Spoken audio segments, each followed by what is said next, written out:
etorri da bai. Gaurkoan bosta zerbait ditugu. Lehendabizikoa COVID-19 kutsatzeko edo aldatzeko prebentzio neurri gisa honakoa onartzea hala badagokio. Osoko bilkura hau atea itxita egitea. Lehen adieraztea Arantxa Ibain oso katea gonbidatu izan dela eta baita ere diario osoko zitainan bezari. Hartzen dugu hortaz?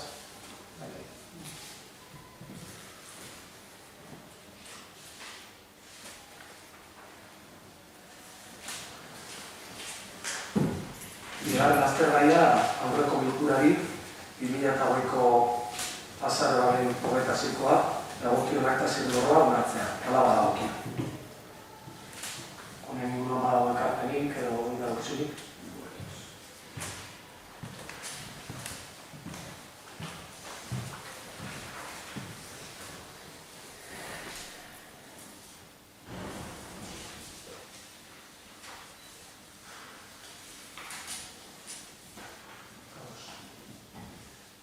Hirugarren aztergaia alkatearen dekretuen kontrola.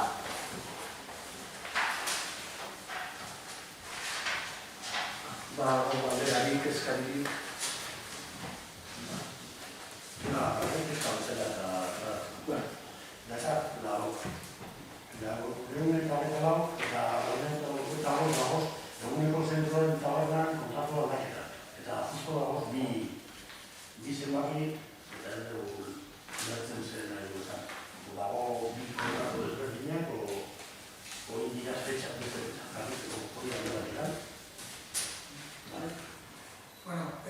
Kontratu aldaketa horiek dira, alde batetik tabernako ustiapena eramaten duenakin kontratu mota daukagu Eusko Jaurlaritzak dekretu egizonen eta tabernen itxiera dekretatu zuenean aurrekoan egin genuen bezala kontratu izarratu zitzaion eta berak jarraitzezun ematen eguneko zentroko zerbitzu hori eta horregatik kontratu aldaketa hori. Jarraitzen dute eguneko zentroko hori da, eta guain da bueltatzea berriro lehengora. Eta ez dute iriki, baina dekretu ikusten bi irikitzen, bueltatzen dira lehengo egoera da. Da pixka bat egunera ez da. Gero, lauren eta hogeita hamaseian dago hilerriko epaiketa ez dugu gertzen, zer berrio.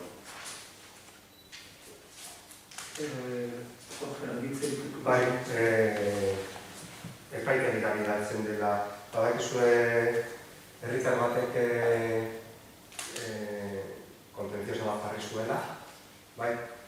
Orduan, epaitegiak eskatzen diogu espedientea bilatzeko. Eta hau da alkatearen agindua, esanez, bidalari.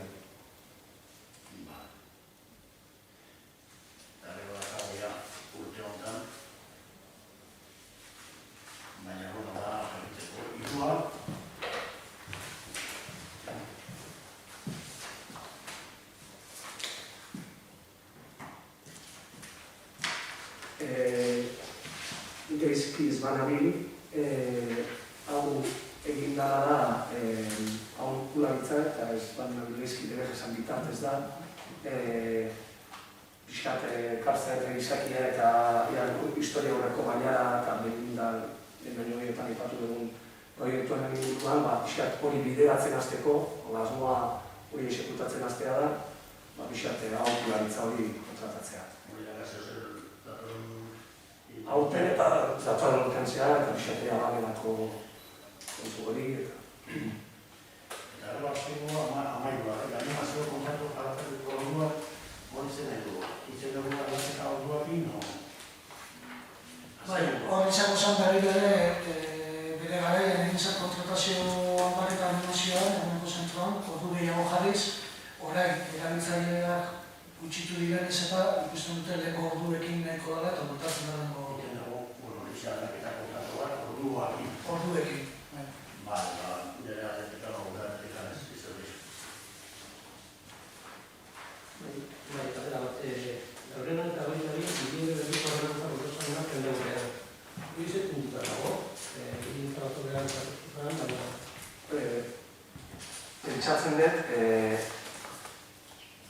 dala publikatzea eta ia egotea bertan inorrek zerbait adierazi nahi baldin badu edo ekarpenik, iradokizunik adierazi nahi baldin badu, fase horretan dagoela. Ondoren berriro ere, alegaziorik ez badego ikusiko genuke onartzen dela ez, alegaziorik badego, aztertuko genituzke, barnean hartzen ditugun edo onartzen ez ditugun, eta horren arabera, behin betiko onartuko genuke, eta gero utxartek hori beste, baina gure prozedurari bat dagokenez, horrat izan zen. Bale, hortaz, publikatuta dago?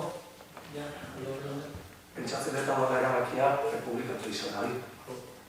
Hau da, badago pausu bat, horrein dagoen pausuan da,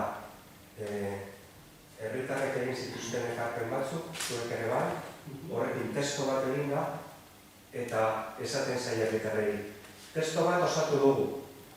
Egin, norbaitek ekarpenak egin baditu egin ditzara. Hor daude. Hortik aterako dena, pixa gehiago esan duena. Hortik aterako dena, tratatuko duzuen batzordea, eta batzordetik onartuko da. Baina orain da, esposizioan publika. Edo no, ekarpenak egin dugu.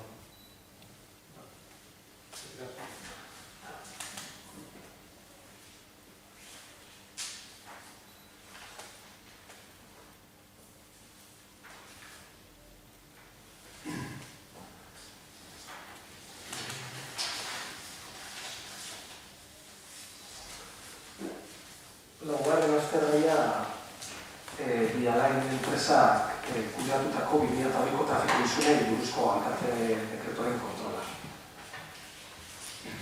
Galde barikote dago. Bakarrik aklarago zertan zera. Ez dugu nahi jakin zein ezira. Baina hau, egin zer da. Hau, kentzen duguna? Ez. Ez. Prozedura berez, eta zuzen direzu, ez baldin bada diotu. Kudeaketa osoa enpresak egiten duenez, guri dagokigu erabaki hori hartzea, dekretuaren bitartez, idazkari sinatzen du eta ondorenik, eta horren arabera dekretu bidez onartzen diarenean pentsatzen dut plenoak berretsi behar dula, horiek modu zuzenean egin direla. Informatzea da. Prozeduraren pausuak, azken pausua da, informatzea plenoari dekretu horietaz. Gizunak dira, gizunak bidaltzen zaizkigarritarrei, ordaintzeko, baina gero, esan behar zaio plenoari gizuna hori bidan dira. Guztiz formala. Prozedura bat egiten dugula, izunak edukitzen badego, dekretoak egin behar, eta gero plenora ekartzen dugu. Bai, plenoari jakinarazten zaio, izun horiak jarri direla. Baina hemen ez du, orain ikan ez dakigu, ordain bideak badere, ez? Bai, firmoak dira, ja, hori. Hau ez dira dara ordain duta, hau zena? Bai.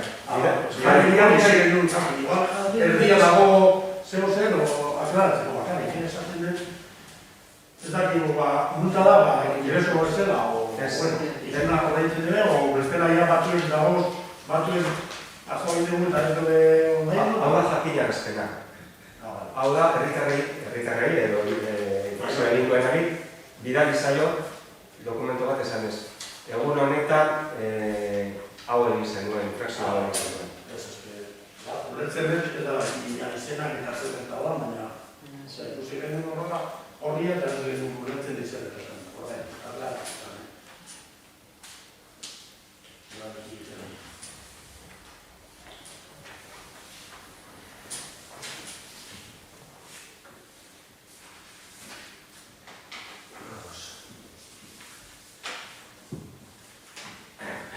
Bosgarren aztergaia 2021ko aurrekontuan hartzea hala badagokio. Hemen jarraituko dugun prozedura da kontu hartzea ekartuko du ditza, salduko dugu pixat oinarri tekniko eta ekonomikoak aurrekontuarena, ondoren egitzia ekartuko du ditza EH-duren izenean aurrekontuaren nondik norako bezaltzeko, duren debarren hartxa eukiko du ditza, bere eskualde jeltzaleak, eta gaintza oso alkateak ere zerbait ditu nahi baldin badu, jurietora izango da. Eta, hola xe, eskerrik asko. 2021ko aurrekontuen aurrepen txiki bat egin dut 5 puntotan. Esan behar, 2021ko bateratutako aurrekontua 9.076.000 euroko izango dela. Eta hiru entitateetan omen banatukoa. Debako udala izango da 8.804.000 euro, Itziarko entitatea izango da 1.150.000 euro, eta Deba Musikal Patronatoa 596.000 euro.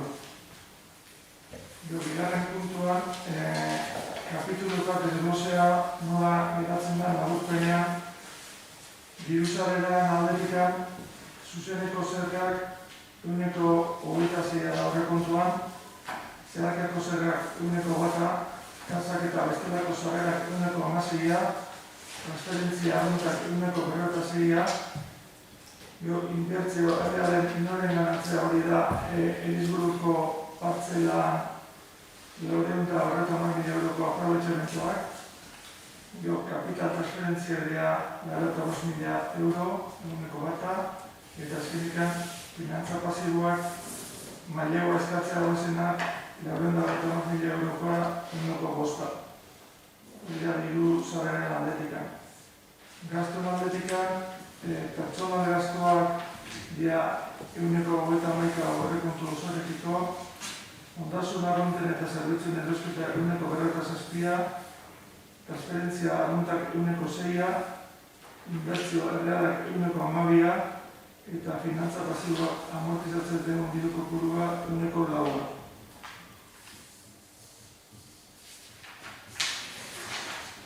Hirugarren puntua aurrekontu horreta. Honek esan nahi du dauzkagun diru sarrera arruntai kentzen bali dugu gastu arruntak horren emaitza da 502.000 euro. 502.000 euro beretik kendu behar da amortizatzen dugun dirua 2021 batean eta geratzen zaizku 199.000 euro. Horrek esan nahi du dauzkagun 8 milioi euro diusaren arruntetetik 199.000 euro erabiltzen ditugula inbertzioak finantzatzeko. Laugarren puntua, udalaren zorra. 2001ko urtarrilaren batean daukagun zorra da 894.000 euro. 2008 batean daukagun garrikusita mailegu bat eskatzea 990.000 eurokoa. Eta baita ere, amortizatzeko ditugu 2008 batean 350.000 euro. Orduan, abenduaren eta maikan edukiko dugun zorra izango da 1.000.000 eta 2.000 euro. Horrek izan nahi du, ekiko dugula zorpetzen maila 1,2. Eta azkenik, bosgarren puntuan, 2008ko ekitaldiko diruzentza gerakina. Horrek izan nahi du, udalaren abenduaren eta maikako finantza egoeraren berri ematen du. Era berean, udalak hurrengo urtean aurrekontuan kreditu aldaketak finantzatzeko zer nolako gaitasuna duen adierazten du. 2008ko ekitaldiko diruzentzako behin-behineko gerakina 1.818.000 eurokoa da. Baina kontu lehenkira da kopuru horretatik 893.000 euro komprometituta daudela inbertzioetako. Beraz, 2008 bateko aurrekontuen erabili daiteken kopurua kreditu aldaketak egiteko 900.000 euroko izango da. Zahartzeko alemak zuen. Baina uste sutxukun pasan duzu. Zia.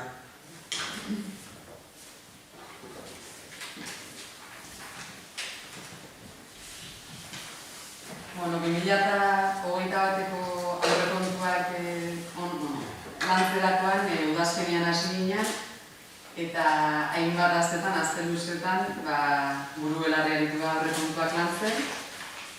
2020 urte zoikoa izan da, eta orduan ere apirilean onartu eta aurrekontuak moldatu genituenean COVID-19ak ekarri zuen ezoiko egoera hori kontuan izan genuen.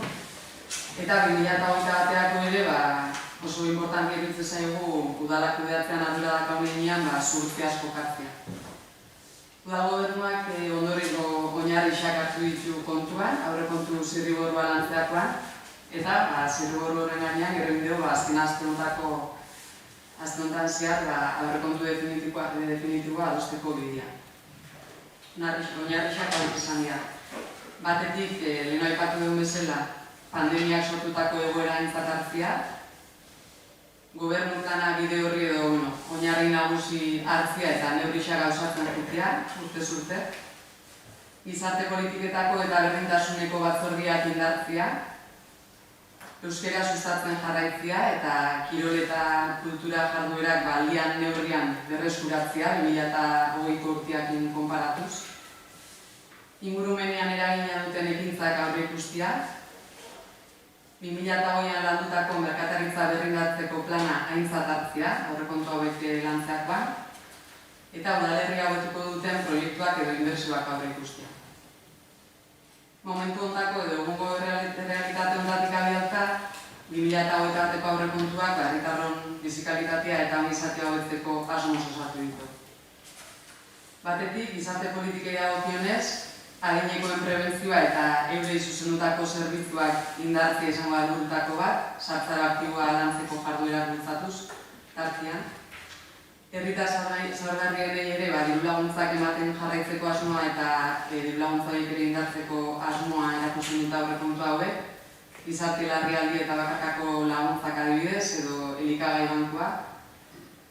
Kasu honetan, 2020ko asignazioak gehitu dizkio elikagai bankuko partida honi eta EAJ-aren aldetik jaso dugu partida txertatzeko zea eta asignazio gehitu dizkio baita. Haur eta gaztetxoentzat baita ere zaintza saria eta hezkuntza errefortzua antolatzeko asmoa ere txertatu dugu, beste partida, bi partidatan. Etxebizitza alokairua bultzatzeko diru-laguntza martxan jartzea, hau edo barren ahotsaren taldean ekarpena izan da. Aniztasun plana garatzea, pixkat herri inklusiboagoa egiteko asmoz. Eta adinekoen zentroaren beharrari buruzko azterketa bat egitea. Hau ere, gobernu planian 2000 txertatuta dakaun neurritako bada, 2022ko aurreikusten duen, baina Eusko Alderdi Jeltzaleak proposatu du 2021erako eta hori ere txertatu du. Berdintasun eta parte hartzeari dagokionez, 2020an onartutako bigarren berdintasun planean bildutako ekintzak gauzatzeko asmoa dakar. Tartian udalangilentzat eskuliburu bat osatzea, horbaitari igual txertatuz ingurumen eta euskara arloak ere eskuliburu batean bildula euskara, 3 arlo zehar lerro izan da 3 arloak bilduta. Formazioak antolatzea gainen inguruan, eta helduentzako bidamori argitaratzea. Gero horrez gain, egun esanguratsuak edo ere antolatzen dira horregitarago ezberdinak eta hortako ere asmoa bada. Eta horrez gain parte hartzean kasuan, etxebizitzan inguruko galdeketa bat egiteko asmoa dugu eta sumarriari buruzko parte hartze prozesu bat ere bai. Eta osokako bilkurak ere martxan jarri nahi ditugu urte honetan. Tokiko garapenei dagokionez, garrantzitsua iruditzen zaigu merkatua indartzea, aurreikusi dugu baita San Roque eta Santa Katerinako bidea konpontzea eta hartzago espaloia egitea. Azken hau, azkenengo urtetan eskuartean mahai gainean dagoen kontua da eta garrantzia duen gai bat izan da, aurrekontutan aurreikusi dugu baita ere.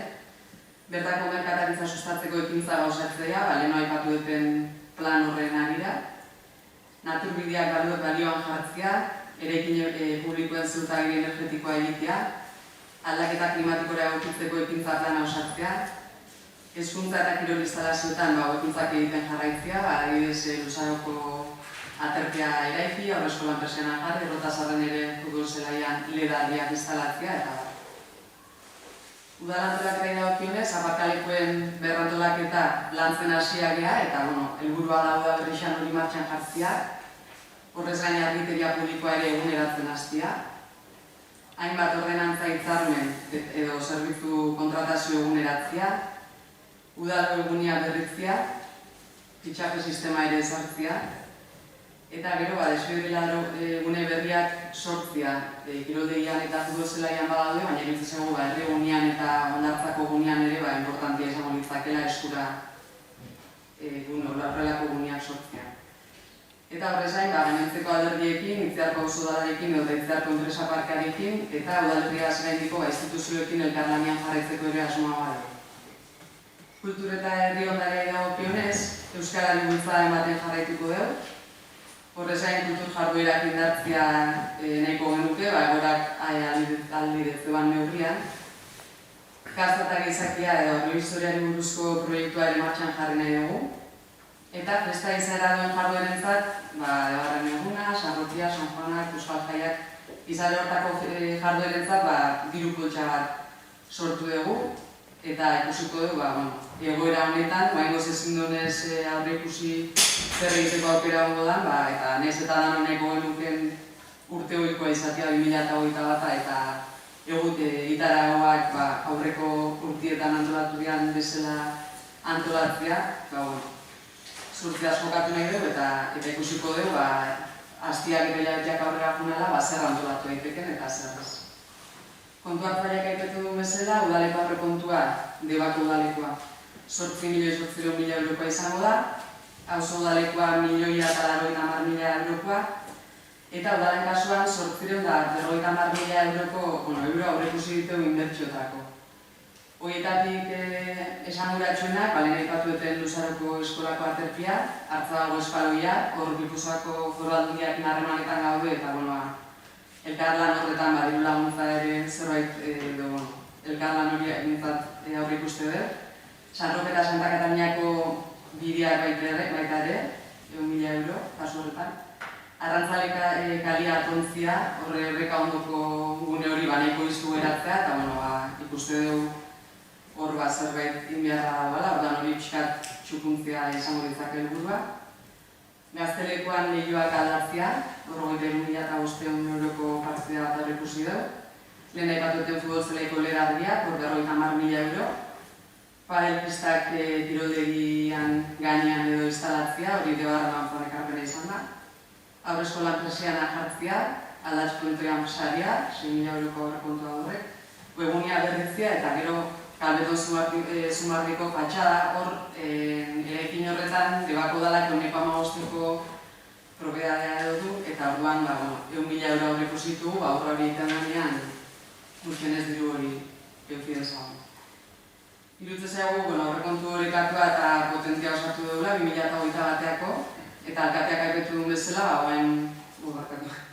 eta mendikan aurrea plangintza egin, eta asmo hauek pixkanaka gauzatzeko bilbide horri ekin beharko dugu, datorren astetik aurrea. Eta beste gabe, eskerrak eman izkizuet arekontan elkartuta gauden bakoitzari, ordezkari bakoitzari. Debako udalak aurrekontuak urtarrilean onartziak guztion esfortuak arreulako, eta bereziki batetik kontu hartzaileari, azkenengo astetan indako aleginagatik, eta bestetik Enrikeri lanketa honetan bide lagun izaragatik. Eskerrik asko.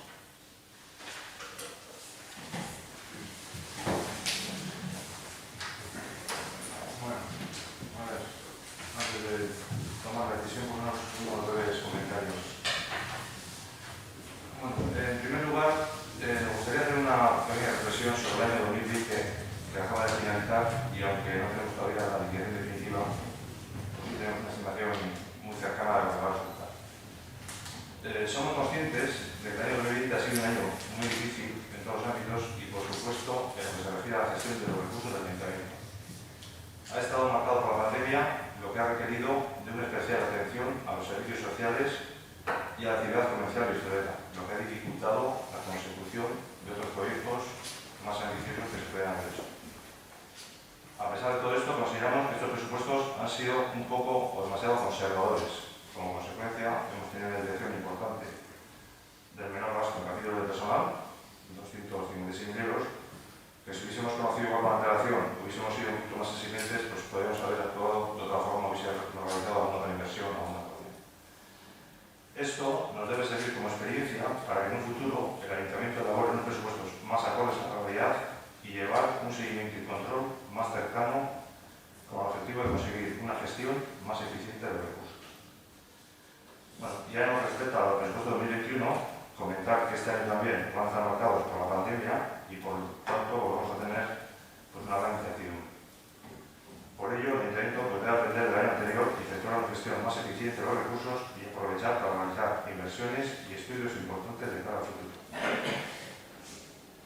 Desde la Renaucha consideramos que hemos tomado parte activa en la elaboración de los presupuestos, aportando ideas, tanto en la incorporación de partidas significativas, como en ajustar a la medida posible aquellas que suponen un ahorro de costes, de forma que el conjunto de todo ello ha dado lugar a unos presupuestos muy exigentes. Todo esto va a suponer una gran dedicación y esfuerzo para la consecución de los objetivos marcados, por lo cual la Renaucha se encuentra dispuesta a colaborar. Por tanto, y dado que nuestro pueblo necesita de un trabajo conjunto de todas las fuerzas políticas, con el objetivo de conseguir mejorar el bienestar de todos y todas, de la Renaucha dará de sí a estos presupuestos.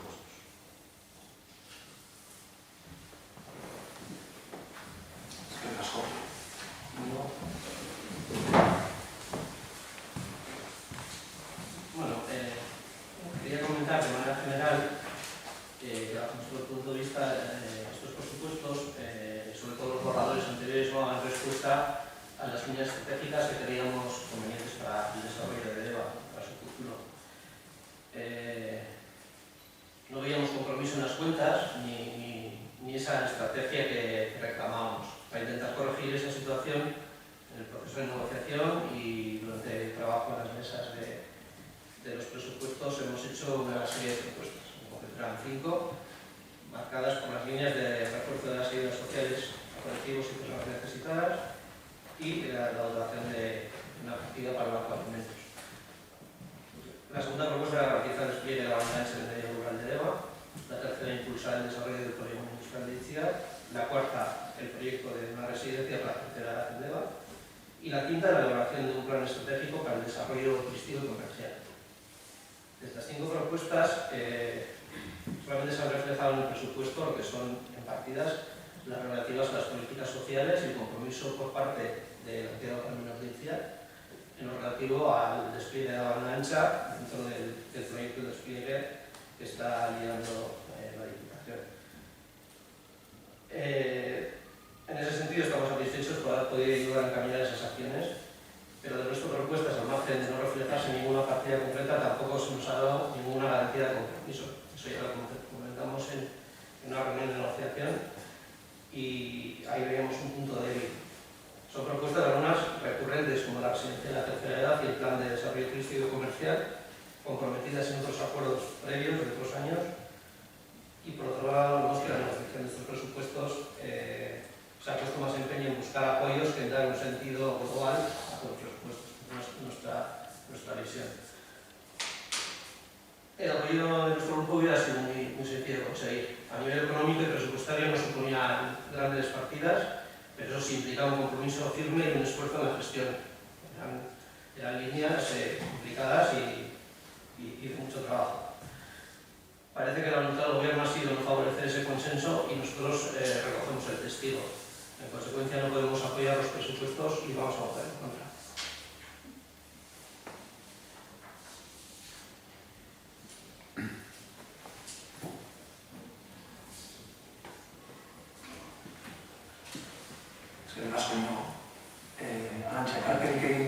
Bai, bueno, nik bakarrik komentatu nahi dut, aurrekontu hauek fiskaliala hitzarmenakin iazko urtean bukatu genuen, auzo udala eta Debako udalan arteko hitzarmenakin, eta pauso oso garrantzitsu bat iritsu zitzakun, eta asko postegea, alako alegin egin dezuelako aurrekontuak ere urtarrilean onartzeko, horrek esforzo honetxeak suposatzen du, eta oso udalarekiko eukidan jarrera ere, azkeneko bosturtietan, eskatu ekiztena orduan, baloratzen ditugu oso positibo, eta elkarlanerako bide bat bezala ikustetu aurrekontu hauek, eta egongo plenoan hitzarmenean adostu zuen bezala onartuko dira Itziarkoak, eta 2021 urte honi ere nola itxein hori. Azkenean, 2020 arrazoa izan zen, dago ere ez da izango.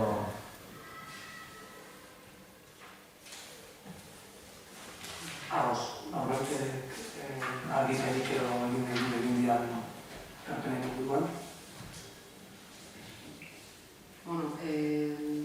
Nik batez ere, Enrikek aipatu dituen kontuetan, batez ere, hori, 2008ko aurrekontuari dagokionez eta erabat ados eta ogasuneko batzordean ere aipatu genuen. Pixkat helburua izan badala igual ez da errexi esaten, personaleko gastu horiek inbeste zehaztea, baina ajuste horiek egiten fundara da pixkanaka, hortan guztiz ados gaude. Eta, Iñigok egin ditun aipamenen artean, aipatu nahi dutena da, lehenengo lan bilera benduaren 11an egin genuen, eta gabon aurretik gaina publiko egin genuen gure asmoa zala urtarrileko plenoan aurrekontuak onartzea. Eta, hainbat bilera ditu hilabete terdi honetan, iaia astero xamar, eta zuen ekarpena aurreko astean jaso genuen, ostegunean egin zuzen. Ostiraldean elkartu ginean pixkat zuen azalpenak entzuteko asmoz eta berze ekarpen onartzeko aukera zegoen aurrekontuetan. Astelehenean berriz elkartu ginean eta aipatu dituzun 5 horietatik gizarte zerbitzutakoan lehenengo bileran bertan esan genizuen baietza ados ginela. Hirugarren, adinekoen residentzia zentrua egiteko, azterketa egiteko ere ados ginela baita ere, lehenengo azterketa bat egin behar dalako benetan beharra dagoen ikusteko. Eta, turismo plana zan beste, turismo plan batik zan beste zeharkako bat.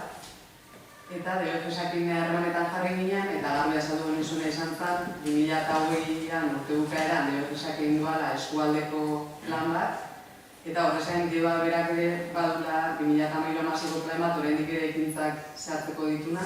Eta Diogesatik ere gainera txosten bat jaso genuen esanaz, ez duela momentu honetan zentzua handirik turismo plan bat itea dela. Eta hori izan da, proposamen hori ez jasotzeko gure arrazoia. Esan eduki tekniko batetan oinarritu behar, ez da izan nahi ez genulako, edo behintzat arrazoituta esatu genizuen hori. Eta poligonoari dagokionez, Itziarko enpresa parkari dagokionez ere pixkat antzeko zerbait gertatzen da. Hor, bere bidea eta badaude beste lan batzuk lehenago egin beharrekoak dianak, parke teknologikoa edo enpresa parkea izan da ere, pauso batzuk hanbardia eta ezin da bukaerara iritsi, aurretik pauso batzuk egin gabe. Eta horre aipatu genizuen eta azaldu genizuen pauso batzuk ematen ari gara, desesuan hor da hori aztertzen ari gara eta bat.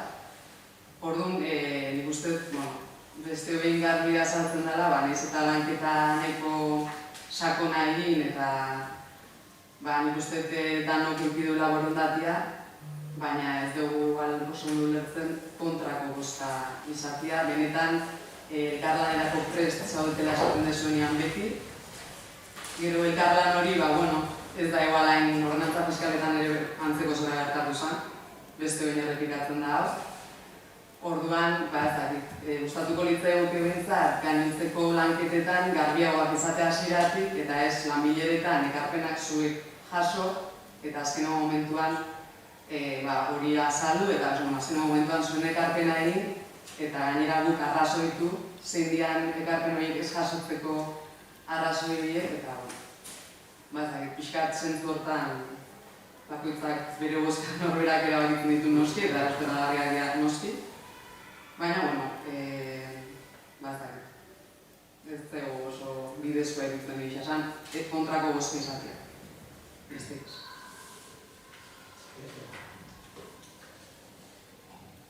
Bueno, lo que comentas, Itziar, de los plazos, si hacemos un cronograma de las reuniones realizadas, la liquidación se presentó la definitiva el 14 de enero. Ahí nos comprometimos a hacer las propuestas porque necesitamos esa base para ver todo el presupuesto en la globalidad y ver cómo podemos ajustar. Yo creo que las propuestas se enviaron el 21 y el 22 ya tuvimos la primera mesa de negociación que fue el viernes. Entonces eso, cuanto a plazos. El tema de la conveniencia de los proyectos, eso lo hablamos, pero no me hay que extenderlo demasiado. Dices que no se considera oportuno incluir esa cantidad para desarrollar estos proyectos. Nosotros dijimos que teniendo la base que otras administraciones están trabajando y poder profundizar en ese trabajo, también nos servía, pero también todos manifestamos que el tema del compromiso no lo habíamos claro y con Alicia estuvimos hablando de eso al final de esta reunión. no es tanto esa cantidad, sino quizás fijar ese compromiso en una planificación, en algo que a nosotros nos dé confianza para apoyar esos presupuestos.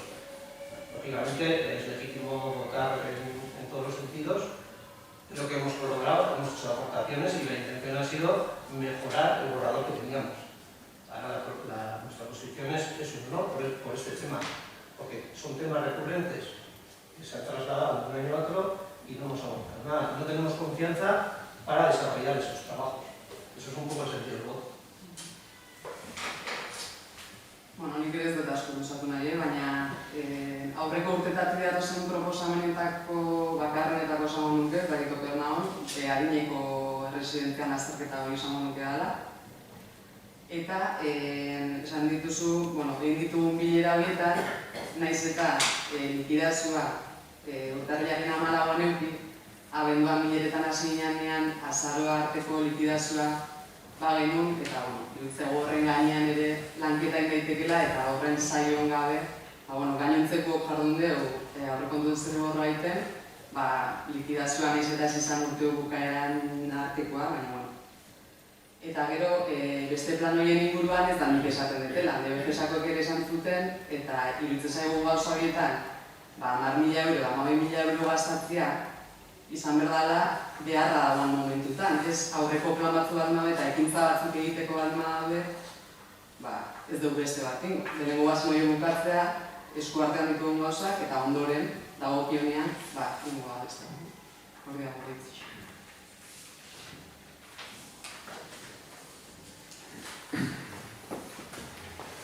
Baldin badago beste karpelik, nik alderdi guztien eta aurrekontuen lanketan parte hartu dut guztien eskerrak eman egizkiet.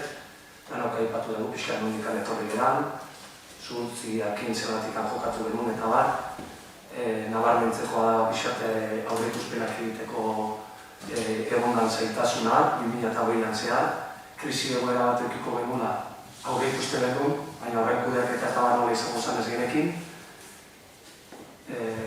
Gehien azpimarratzen da nitza elkarlana da. Zerbait ona euki baldin badu guzti honek izan da hasieratik eseri ginala elkarrekin eta lanketa guztiak utxetik hola abiatu ditugula elkarrekin eta hori oain ondoren esatea pixat errezagoa da, baina momentuan elkarlan horrek beti dauzka bere ez txamponaren bi aldeak. Aipatu da, nik konpromisoari baino exekuziorako zailtasunekin lotuko nuke hau da. Nire borondateagatik eta nire ekipoko borondateagatik inundik inora ez da izan arazoak egon direnean, baina zalantzari gabe arazoak egon dira eta pila bat. Azita, udaletxean barruan zegoen egon behar zen antolaketakin, langileen erdiak, telegana, danean berriak dinean, baina egia da, gauza batzuk exekutatzerako orduan, ibili gala zailtasun nabarmenekin. Irakaspen prozesu interesgarria izan da. 2021ko aurrekontuaren lanketari dagokionez, onarpena aurreratzea esan erronketako bat, saiatu ginen hori aipatzen hasieratik, orduan ikusten danok aurre ikusten dugula aurrekontua guztiz likidatua ez zegoenean ere borondateakin aurre ikuspenak egin genitzakela eta pixatu gasun bat horretan kontuatzaileak aipatzen zuen eginean ze fasetan ginean nola baiteko aurreikuspenak egin genitzake eta borondate hori egon danez eta batez ere Itziarrek gidatu duen lan hortan eta programazio hortan oain arte aiatzea lortu den. Gainera izan ere, kontu auzitegiaren urteroko txostenean behin eta berriro aipatzen den kontua da eta zenbat eta gu ere plan horretan findu, hobetu. Ea datoren urtean amenduan onartzeko gai gehan. Erronka gisa. 2008koaren duan hasitako lanketa hori, beste den elkarlana eta hemen pixak aipatu dugun hori dago, baina bi alde horiek garrantzitsuak izan dira, egon dira nepeen gatikan, eta horrek madurtasun asko eskatu du. Azkenean, hori datuak, gaurkotzea, alderdi bakoitzak eukiditzaken irakurketa, proposamenak, aurre ikuspen horiek, askotan, esango duke, arazo edo zailena da, gure artean etorkizunari buruz egiten ditugun aurreikuspen horietan bakoitzak modu batera ikusten dula eta batez ere hain aldakorra da egun honetan. Aurrekontu onartu nahi dugun aurrekontu honen exekuzio hori dagokionez, hartutako konpromiso hauek modu efizientenean egikaritzea da gure asmoa.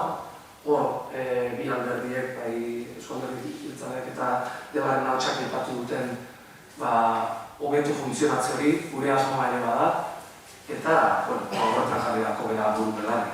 Itziarrek aipatu du, aurrekontu potentea daukagu, eta hori, normal baten egongo bagina bezalakoa agia, guretzako inbertsiori dagokionean eta bat, orduan lan exigituko du, baina indako bidetik pentsatzen dut bueltan nago diola. Asmoa eta pixate udalari jarri genion leloari jarrekiz, pixate etorkizuna eraikitzen hastea, ordanik, orain, eta azkenik eta eskerrak emanez parte hartu duten guztiei onarpenari dagokionez, gehiengo osoa behar genuen kreditu bat zegoen behar bitartean, baina ez hori bakarrik. Gehiengo oso bat nahi gendu. Hau da, asmoa bai izan akordioa lortzea, eta akordioa lortzeko bide ezberdina daude. Izan alda partida esatzen baitan, irizpide baitan, eta da. Orduan, gauza garrantzitsu bat egutegi izan da, hau da, denbora izan alda gauza zabal bat, eta bakoitzak modu batean kudatzen duna, baina hemen guri eskatzen zaigun bezala, egutegi bat ere, etetzen saiatu behar da, eta zorionez, horrein gontan, urtarrian gaude, hortaz pozik egindako lanarekin, eta horrek ekarri aldunakin ilusioz, udalerri eta herri ikuspegia gainen dudalako pozik, eta eskerrik asko, itziar, lan albidatzeratikan, Debarren ahotsak elkarlan adierazteratikan, Eusko Alderdi Jeltzaleari egitako elkarpenengatikan, eta Arantxa Gaineri eta Usudalari adostasunak bilatzeko borondateagatikan. Hortaz, oskartu egin dugu aurrekontu hau, eta dagokio aldeko boskak.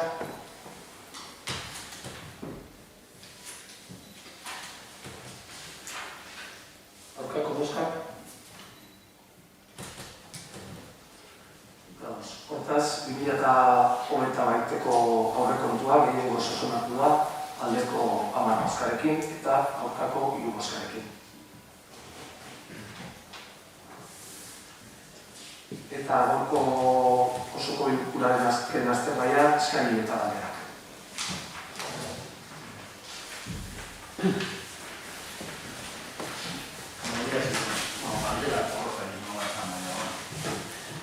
Decía usted que si contamos el primer pleno del 2021 y habiendo pasado la parte de las dos legislaturas y después de verlo publicado en las redes sociales sobre el balance del 2020, vemos que existe una serie de proyectos importantes que no se han avanzado lo suficiente y por eso queremos resaltar. Uno es resaltar el puente, que sigue sin su construcción o sin el inicio de su construcción, el cementerio que se sigue retrasando y sigue sin ponerse en marcha, y la finalización del proyecto del mismo con la construcción de las viviendas usadas y el inicio de la mitad.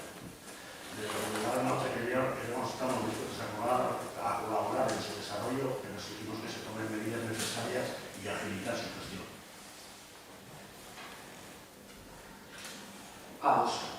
Testigo hartu izut. Ezingo nuke beste zer esan.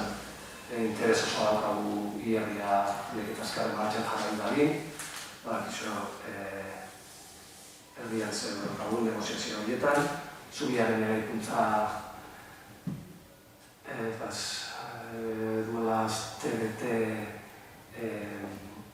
Foru Aldundiko kultura zuzendarekin hitz egin gendun, bai Joseba Paletzuela Mutrikoko alkateak eta bisok, eta badirudi arazo bat eukizutela enpresa bat gehiaketan sartzerak orduan, eta prozedura guztia negozio baten horrean atzera bota ez esaten, erabakizuten berriro ere hori konpondu eta aurkeztea. Orduan, badakit azken aldian linda berriro posizio berdinean aurkitzen naizela, pixat ematen den informazio hori jarraiki izaten laizte gaztekoa diala. Baina, egia esan ez dago gure eskumenen baitan, saiatu gara alik eta gehien, eta gehien eragiten dien herritarrei dagokionean, bildu ginen hango udazanik auzo elkarteekin, eta gehienetan mutzikuko sinodozioan duenek kontaktu zuzena mantentzen du haiekin, eta Elizburukoa zer esanik ez, lotuta dihoa erabat egintzan epatu izan degunekin, eta gure asmoa ere bada, gure aurrekontuak horren baldintza dauka, hortaz, abesten dut, ezatetea zuen. Zuen bada duzune ekarpini? Ba oso, honen beste zamaitu dugu oso kolikura, ni esker.